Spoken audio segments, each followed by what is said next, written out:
নমস্কার, আপনারা দেখছেন সময় কলকাতা। সময় নিউজ নিয়ে রয়েছে আমি সৈকত। চোখ রাখবো বিস্তারিত খবরে। শুক্রবার আরজিকরের লিফটে দীর্ঘক্ষণ আটকে মৃত হয় অরূপ বন্দ্যোপাধ্যায়ের। সেই মর্মান্তিক ঘটনার প্রেক্ষিতে আরজিকর হাসপাতালে পৌঁছে ফরেনসিক টিম। এই অস্বাভাবিক মৃত্যুর ঘটনায় নতুন মাত্রা যোগ করতেই তৎপর বিশেষজ্ঞরা। অনুমান, ফরেনসিক রিপোর্ট সামনে আসলেই একাধিক গুরুত্বপূর্ণ তথ্য সামনে আসবে।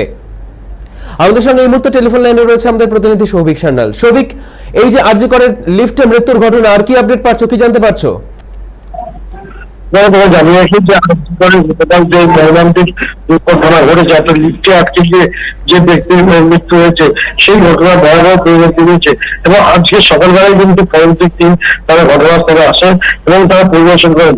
ফরেনসিকের 6 জন সদস্য তারা ঘটনাস্থলে আসেন, এসে তারা পরিদর্শন করেছেন এবং নমুনা সংগ্রহ করেছেন।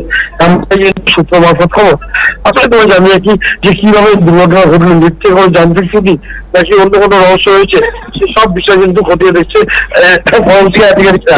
তারা ইতিমধ্যেই কিন্তু যে তথ্য, সে তথ্য কিন্তু নমুনা সংগ্রহ করেছেন এবং সেই সংগ্রহ করেই তারা কিন্তু নিয়ে গেছেন এবং সেইটা 48 ঘন্টার রিপোর্ট আসবে, প্রাথমিক রিপোর্ট আসবে। সেই রিপোর্ট নিয়ে তারপর বোঝা যাবে যে কিভাবে মৃত্যু হয়েছে। ফরেনসিক যেমন ভাবে কিন্তু পোস্টমর্টম রিপোর্ট হয়েছে, অন্যদিকে ফরেনসিকেও কিন্তু আজকে এসেছে, এসে ঘটনাস্থল পরিদর্শন করেছেন এবং নমুনা সংগ্রহ করে নিয়েছেন। অর্থাৎ যে সদস্য টিম এসেছে তারা কিন্তু এসে নমুনা সংগ্রহ করে নিয়েছেন এবং সেখান থেকে বোঝা যাবে যে কি করে মৃত্যু হয়েছে এই ব্যক্তির। ধন্যবাদ সৌভিক। শুক্রবার আরজিকরের লিফটে দীর্ঘক্ষণ আটকে মৃত হয় অরূপ বন্দ্যোপাধ্যায়। সেই পরিপ্রেক্ষিতেই এবার আরজিকর মেডিকেল কলেজে পৌঁছেছে ফরেনসিক টিম। বিভিন্ন নমুনা সংগ্রহ করা হচ্ছে এবং খতিয়ে দেখা হচ্ছে আদৌ নিছকই দুর্ঘটনা ছিল কিনা এই লিফট, নাকি এর পেছনে রয়েছে অন্য কোনো কারণ।